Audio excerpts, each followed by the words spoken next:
Please welcome Anton Reyniers.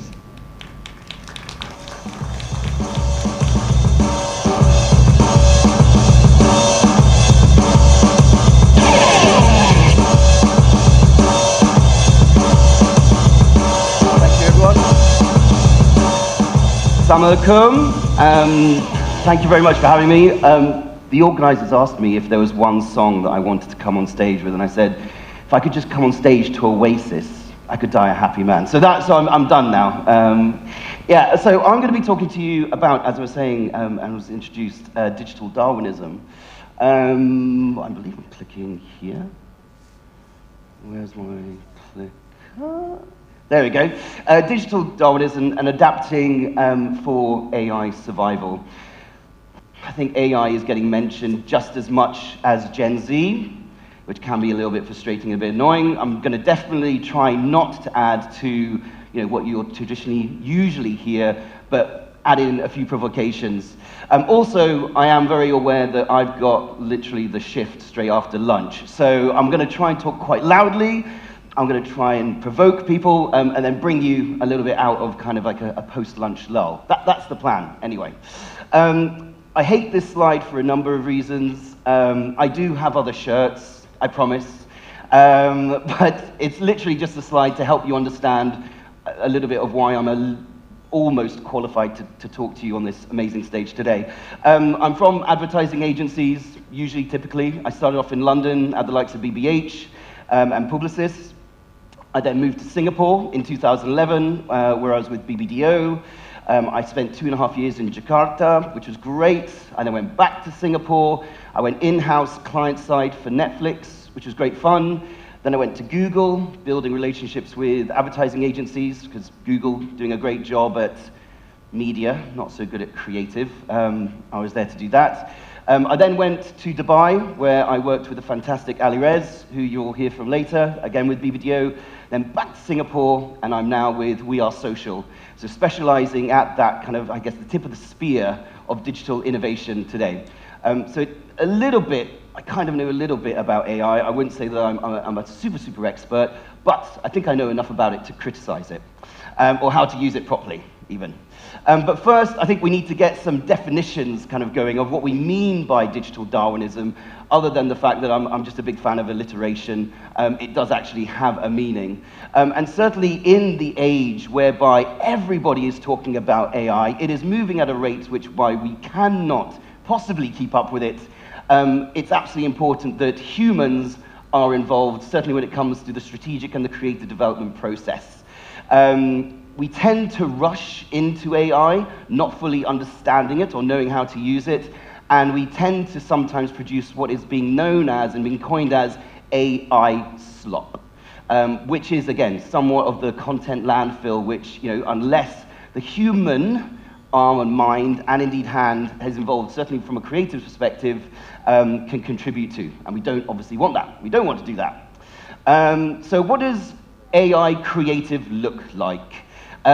This was a famous execution that was solely generated by AI for Coca-Cola. It was their big seasonal Christmas ads. I'm going to play it for you. I would ask that we watch it. We kind of pay close attention to it. And if anything feels a little bit jarring or not right, just kind of like take note of it.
So it's an ad. It's just an ad. It's no means kind of offensive, etc. However, and by the way, there's no diss on Coca-Cola. If anyone's working at Coca-Cola, very happy with Coca-Cola.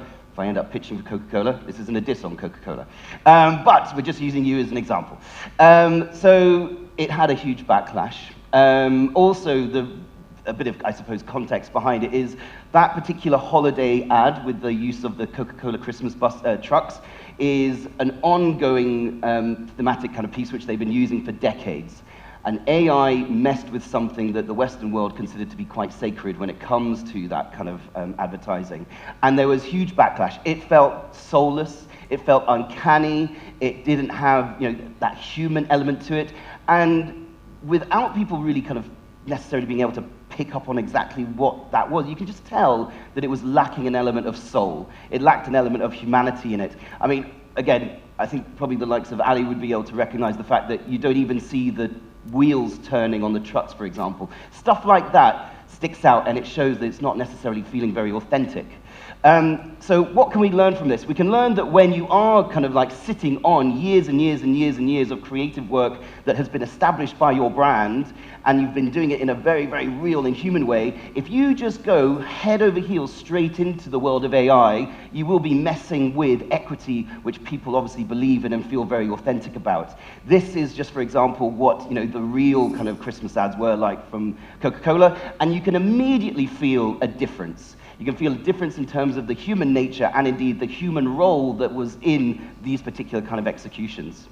And also, when we're relying on the likes of AI, I don't know if you've all got ChatGPT on your phones, but you do. If you just ask ChatGPT now, for example, to pick a number between 1 and 10, pretty much it's going to tell you 7. You can give it a go, you can give it a try. The reason for that is because obviously it's all around predictive modeling. That's what LLMs are. They're all based on predictive modeling. And do you, as marketeers and creatives, want to put essentially your brand baby in the hands of something that's incredibly predictive? Especially when the whole point of what we do is not about being predictive, it's about differentiation. Because again, what we'll end up doing is create mass commoditization.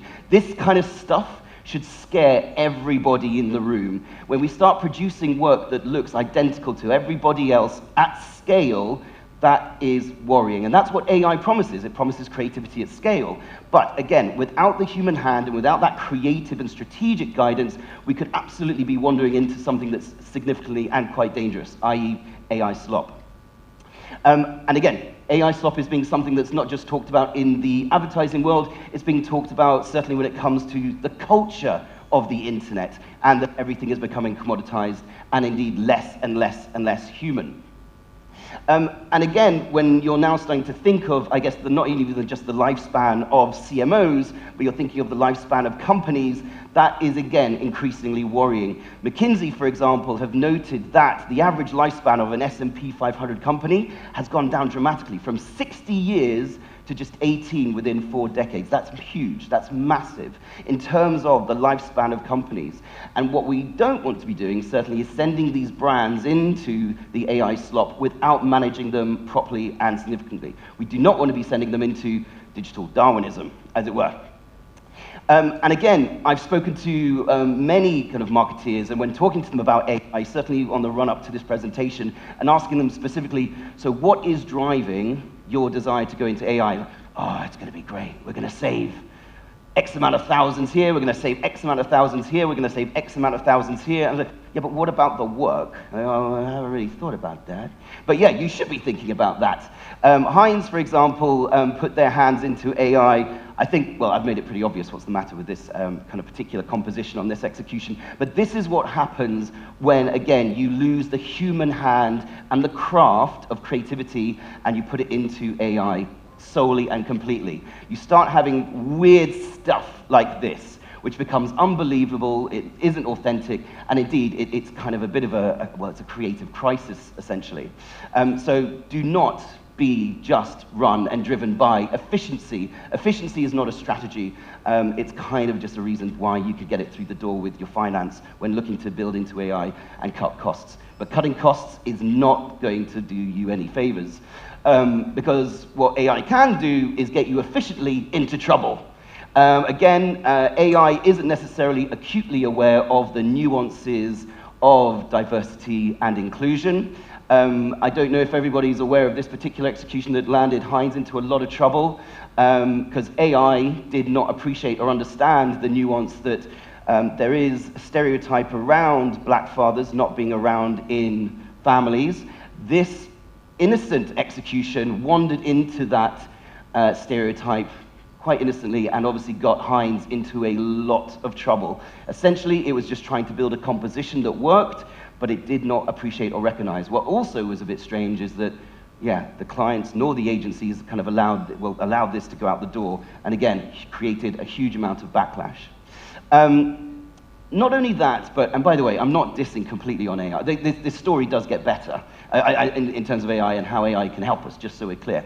But having been at the forefront of integrating AI into processes within an agency, whether it is strategy or creative, it's not easy, and it's not something that should be taken lightly. It absolutely is a time commitment, it is a human commitment, and it is a financial commitment. And everyone needs to kind of appreciate that when thinking about going on the AI integration journey. I mean, the cost can absolutely spiral, certainly when you're looking at the corporate fees and subscriptions of certain AI tools. $200 here, $500 here. All of a sudden, when you start using these platforms and you start to stack them up, it's as if you're paying for a second round of office rent. It can really, really spiral out of control. So again, managing that cost needs to be something that's taken into consideration. Also, the low-res reality. I mean, people talking about how they were able to create an entire campaign in 30 minutes is absolute BS. That's not true. You can't do that. No one can do that. And if you do that, then you're going to wander into trouble and indeed kind of create executions that aren't necessarily usable, or ones that would necessarily or potentially get you into trouble. So you need to be mindful of that there is this low-res reality of where we are at now with the type of tools that are at our hands. That's not to say that they can't do fantastic things. They absolutely can, but it's very, very reliant on that human element when, again, with developing creative work. The false fun of failure. Everyone talking about failure is great, failure is wonderful, but the reality is, and I've sat with creatives who have spent days and days and days wrestling with what I call the disobedient tools, the ones that won't necessarily do exactly what they want, and creatives becoming hugely frustrated, hugely burnt out, trying to master these tools and keep up the rate of which kind of the AI community is pushing people to be at. So again, be careful in terms of the tools that you're putting your teams through, because again, it can lead to burnout. It does take time to get your head around them. Also, there are lots of people on LinkedIn talking about AI here, AI there, talking about the newest tool, etc. They're talking about the next game changer. I'm a little bit cynical. I'm a British person anyway, so I tend not to trust many people. But in terms of the must-have tools, I would just kind of, again, approach it with an element of cynicism and then think about before jumping into those type of tools. Because, again, 1 minute you've got one unopened, and then you've got another one, and then you've got another one, and you're trying to check out and keep. So just, again, measure yourself and don't feel the pressure of having to stay in this constant hamster wheel of tools all the time. What an amazing football player that guy was, yeah. Anyway, the hidden learning curve, like everything, these tools require absolute mastery, whether you're creative or strategic, whether you're working with data efficiency tools or research tools, or whether you're working with, obviously, creative and ideation tools. You need to learn how to master them. It does take time, just like every other tool that has ever come before us. And in order to do that, it takes focus, it takes documents, it takes narratives to be written about them, it takes sharing, it takes testing, it takes patience. So again, that should not be undermined or underthought, certainly when it comes to learning how to get the best out of certain AI tools once you've decided to commit to them. And then, ironically, we've got, Mark Ritson. I recommend everybody follow Mark Ritson. I was talking about him yesterday. He is reveling in the fact that OpenAI has literally done its first brand execution and brand campaign, but it's not done anything with OpenAI. It's gone to an advertising agency. It's made a lot of TV ads. It's made a lot of out-of-home, and they've used 35mm to shoot everything in. No AI was used in these creatives that was developed there. And they've gone out and they've created a brand campaign. And I think having a read of what Mark Ritson kind of says about that is a great kind of analysis of actually, you've got AI companies, such as OpenAI, the largest, literally not using their own tools to create their ads. I think that does give a little bit of an indication of where we're at and what these kind of, obviously, tools can do right now, at this moment in time. But, like I said, I don't think AI is the villain here. Absolutely not. I don't. I'm a lover of AI. I use it all the time. It's built into my team and the way we work. And it's not the villain in this story. Absolutely not. I don't think AI is the villain. It absolutely can be used in the right, appropriate ways. And I feel that once you come together with AI in a reasonable and measured way, you can absolutely juice that lemon and get the most out of it, if indeed done in the right way. So, for example, I mean, the way we're using it right now is kind of through sentiment analysis. AI is great for sentiment analysis. I mean, again, imagine the fact that there's 600 million kind of conversations happening a day on social media. I work at a social media agency. I don't have a team that is able to, at scale, obviously analyze, certainly from a sentiment perspective, all of those conversations, kind of around specific categories or around specific brands or around specific audiences. However, with tools such as Sprout Social, I can have that analysis done within seconds. Like stuff that was not able to be done before, and that's phenomenal. That's brilliant, that's great. Or indeed the fact storyboarding. I think we were talking about it earlier yesterday. The storyboard industry, and I'm sorry if there are storyboarders in the room, but yes, we're able to actually create high-level storyboards within minutes that would have taken days. Tools such as Storyboards AI is a fantastic tool that has entered into the market and revolutionized the way we can now get to storyboards much quicker. So again, helping to drive efficiencies in a particular way, but not necessarily putting everything into the hands of the AI tools. It would have taken, obviously, creatives and strategists to think about what those executions need to be to go into the storyboards, and then, indeed, they are able to augment that thinking. This is an example of a comp that we did. So FWD is an insurance company. We were basically looking to sell them certain ideas.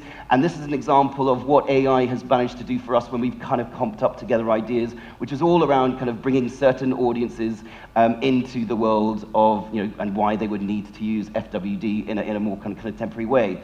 And I think the quality of what we were able to do in terms of comp, in terms of presentation, material is phenomenal. And that's great. I think it's absolutely revolutionized that. Now, whether this would become an actual ad, I would probably say no, and I think my creatives would say no. But in terms of wishing to communicate and present an idea, it absolutely is doing us a fantastic job. And it's helping, I suppose, to accelerate how we present work in a much better way.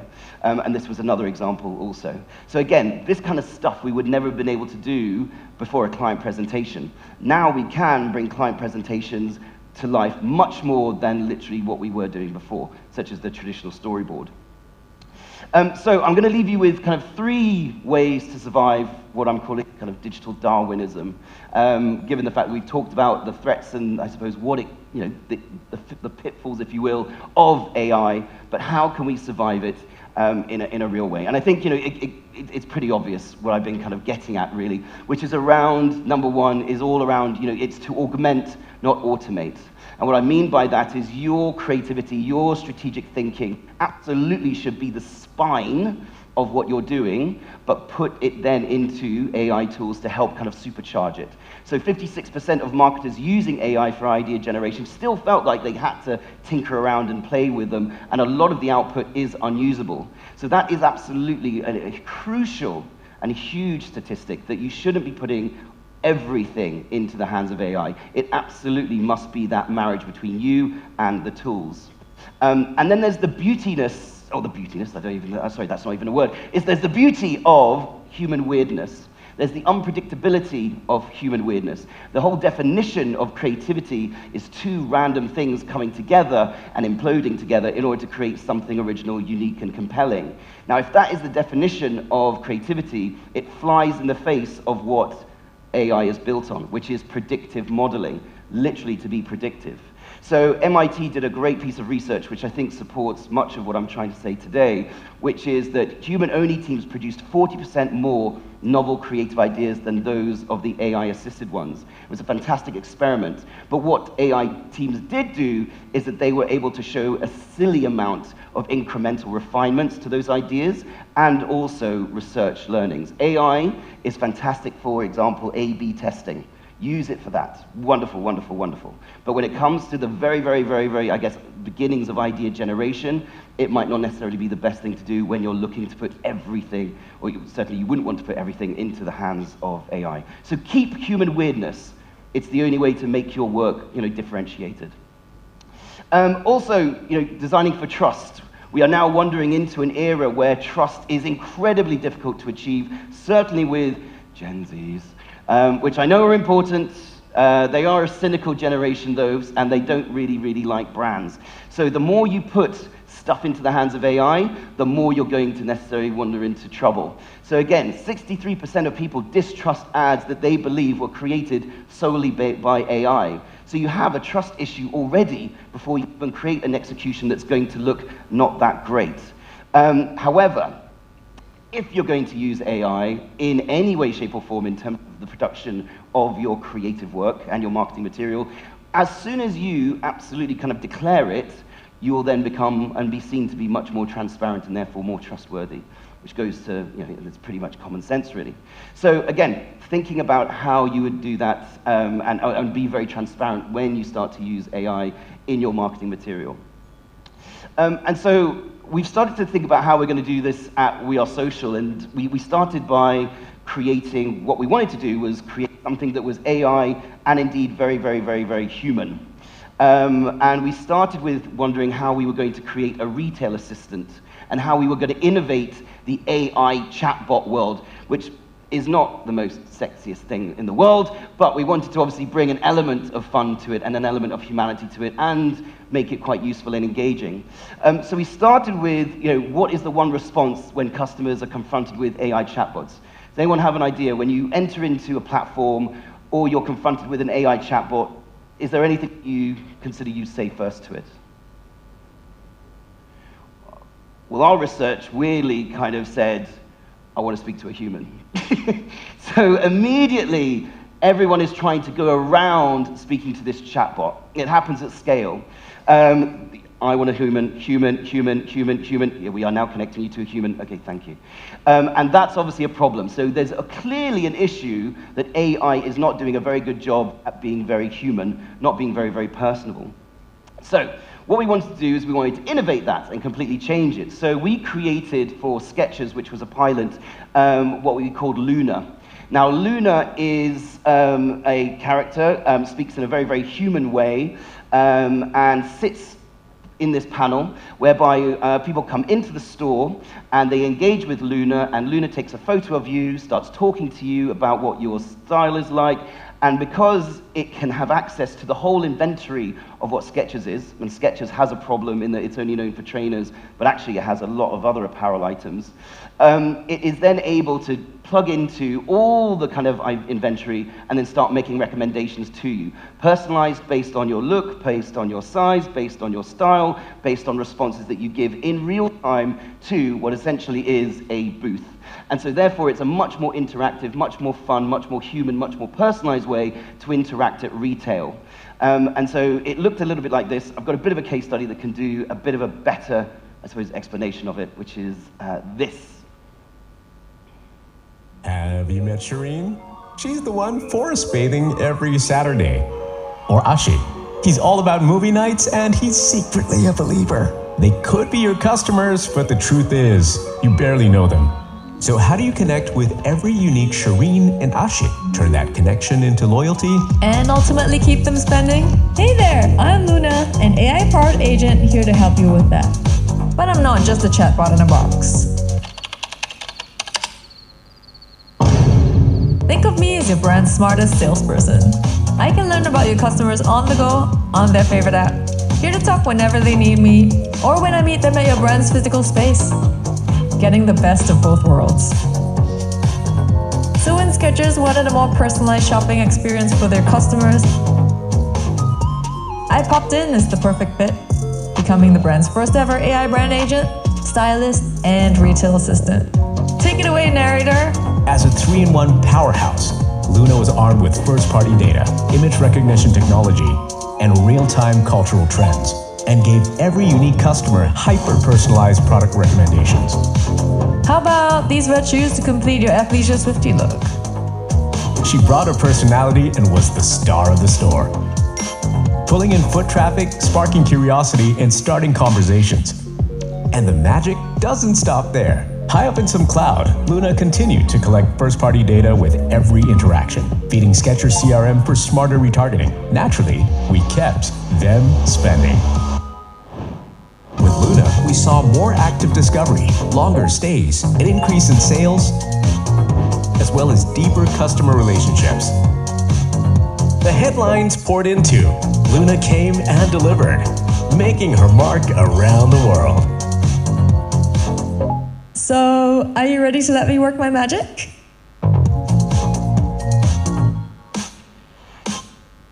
So this wasn't meant to be a pitch for We Are Social at all, but it's just a demonstration in terms of how you can start to move AI into a place that comes from an absolute human need. And it all started with, ironically, I want to speak to a human. And that data point literally kind of gave rise to the insight of where we should start developing something that is much more human, much more personable, and just much more interesting than standard chatbots that are out there today.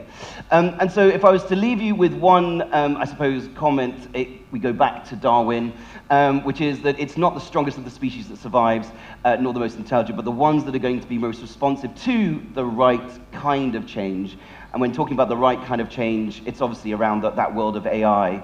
And I think the more measured we are, and the more obviously slightly cynical we are about the world of AI, and the slightly careful we are with AI, obviously we can start to use it in a much more productive way and augment ourselves, not just automate ourselves. And that's it from me. Thank you very much indeed. Thank you. Are we doing questions or we don't do questions? No questions. Okay. Thank you, thank you, thank you. Thank you, Anton. We will take questions. So if there are any questions in the room, please clap or raise your hand.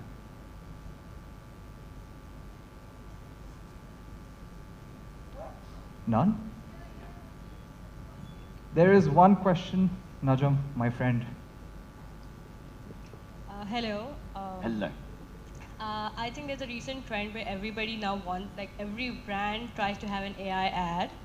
And it's basically like the ad also has its own ad, oh, we are the first brand who actually did the first AI ad ever. But for me personally, I feel like if there's any brand, especially one that really says that they care about the customers and they use AI generated ads, I feel like I don't trust the brand anymore. So what does your research say about that? Do you feel like when people see ads generated by AI, do they appreciate it? Or I know globally there are conversations going on that say things like, oh, can't you just pay a human being for it? How much cost cutting do you have to do? I think Vogue did a AI model recently, and there was a lot of backlash. So do you really feel customers will actually ever accept AI generated ads or not? So I think that people will end up accepting AI generated ads. I mean, no, not 100%, I don't think. I think the human element is still irreplaceable. I think as we saw from the Coca-Cola piece, there's a bit of, obviously, resistance there.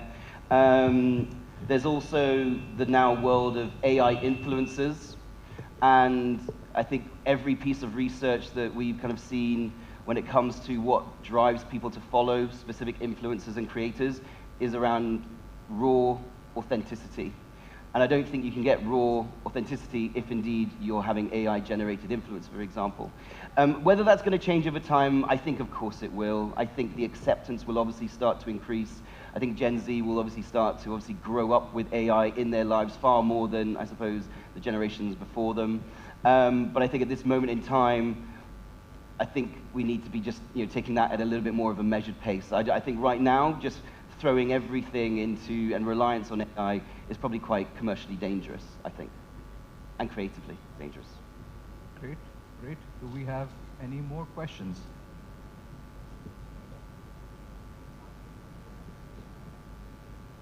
Great. I think I it's- see one hand over there. Yeah. I had We have a two more questions. question. Yeah. Would Yeah. you? I'm just wondering, with Luna, Yes. what sort of data points did Luna have to be able to give those recommendations? Because, a big part of what AI can recommend is based on what sort of data it is able to sort of process. A standalone inside a store, I'm not sure, did people have to sign in? How does it pick up the data in terms of what to recommend to people? And on a broader perspective, if you do not have that level of data on your customers, right? If, for example, here in Pakistan, there is a big sort of stigma around providing personal identification data. Yep. Customers just are very hesitant to even drop their phone number, for example. You really need to pull it out of them through loyalty or through whatever program. So when you have that sort of an environment where there's just not that sort of data coming in, can we still use hyper-personalization through AI, or perhaps that's something down the road for us? Really, really good question. I'll answer the first one in terms of what and how I suppose Luna was designed and built. So it does tap into, say, an OpenAI LLM, but at the same time, it's fused with also within a closed and secure, I suppose, garden, first-party data, i.e. products. So you have to work very, very closely with the client, and obviously they had to hand over all of their product kind of information for us to plug that into Luna so that it can make those kind of recommendations. So the trust, I suppose, and the willingness of a client to jump into sharing first product data, certainly when it comes to, well, first-party data, product data, was crucial. The second thing in terms of, the handing over of personal information, you're absolutely right. That was a huge barrier that we faced because people had to register their phone number and their email address in order to access the experience. And then obviously from that, we were able to have like a CRM, relationship with that person beyond the interaction in store. Now, I think the thing that we also found is that there's an arrogance with certain brands that just expect you to hand over your information. And I think that expectation is probably what's going wrong. What you need to be able to do is provide an experience that absolutely is worth the value exchange of providing your data. In this particular experience, with this particular incident and case, it was because it was a novel piece of technology that was in store that you could talk to. It could talk to you in a really kind of fluent, really quick, smart way. It had a personality to it. It was kind of fun, actually. I think we forget that some of this stuff is actually meant to be fun and enjoyable. And so when we were able to do that, that felt like a value exchange whereby people dropped guards and didn't mind kind of being contacted and didn't mind handing over the phone number or indeed kind of their email address. So I think design experience that's going to be of value to what you're going to obviously be asking in exchange. And so I hope that answers your question in terms of, what you're reliant on in order to make those recommendations work. So again, first-party data from the client, and then the second was, make the experience enjoyable and of value. We have one more question. The sir in the white polo shirt, please. Hi, thank you for the very good insight into how you look at it from that perspective.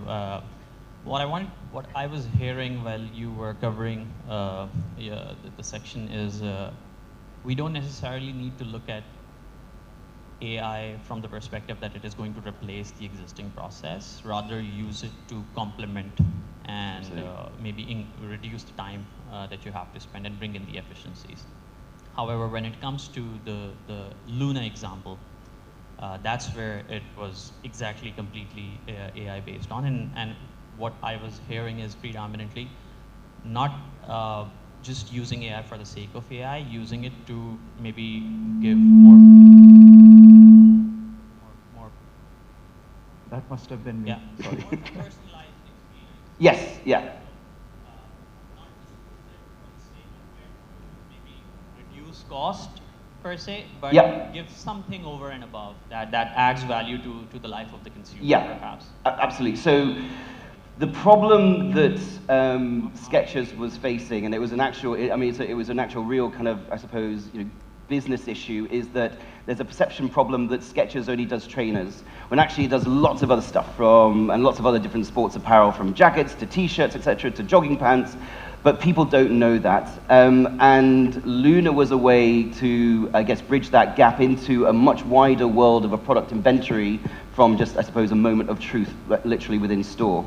So it was about trying to take away shopping assistants. It wasn't about replacing humans in store, not at all. It was merely around personal recommendations that could tap into a huge amount and a huge array of a product inventory that a sales assistant, a human sales assistant, wouldn't necessarily be able to. Of course, when people finished up with Luna, there needs to be a human that then kind of, actually fetches the products and gets the products and brings it to people, and like you would do a normal retail experience.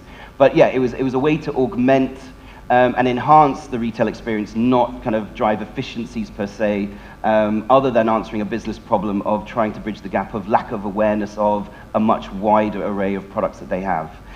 Even to the point where some of those products weren't even in that specific physical store. You were then able to access it from the US store, for example, or the Australia store, order it, and it get delivered to you. So again, it's about kind of going further than the confines of the physical retail space. I hope that answered your question. Excellent, cool, thank you. More question. We'll just take one more question if that's okay. Am I audible? We can't hear the mic over there. I'll just, yeah, okay. I just have two small questions.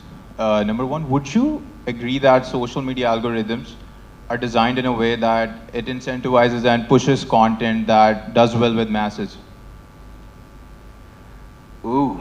It depends which platform you're talking about. Which, well, in a general way. I mean, some are, some aren't. Some algorithms are more crueler, I suppose, than others. I think the platforms and the algorithms have gotten smarter that if they start continuing to push products, brands, and traditional advertising that looks like advertising, it's kind of flying in the face of, I suppose, why people are coming to those platforms, which is to be social. I think, TikTok, saying make TikToks, don't make ads, is literally the one-liner that it tells its kind of brand marketeers and indeed agencies working with it. And I think that's an insight into the more that you start to create content that's meant to be part of culture and the zeitgeist, rather than trying to force people to absorb and accept your brand and your kind of actual traditional looking advertising, the more you'll fail. Whether, I suppose they're designed to push kind of what goes mass in terms of content, yeah, I guess, they do that, absolutely. That's how algorithms are, I guess, are built, certainly for the social media platforms. I was speaking more of a normal content creation lens instead of an advertising lens. Sure. And that brings to my second question, right? If most algorithms, incentivizes content that does well with the masses and small target groups, and you see AI slop is in all of our TikTok reels and Instagram reels, what does that tell you about the market, the people? Wouldn't you say that it is being incentivized? I think what's happening is lots of people are experimenting, lots of people are playing, lots of people are pushing out kind of AI-driven content. Whether we actually like it or not, I guess is a different story, but whether it's coming in floods, in volumes, I would say absolutely undeniable. It absolutely is. That AI slop is kind of coming in at a massive volume. Whether I think that's going to tailor off based on taste over time, I would predict it would do. I think we're at the experimentation phase where everyone's super excited about what they can create and everyone can be a creator. But I think that's going to tail off, actually.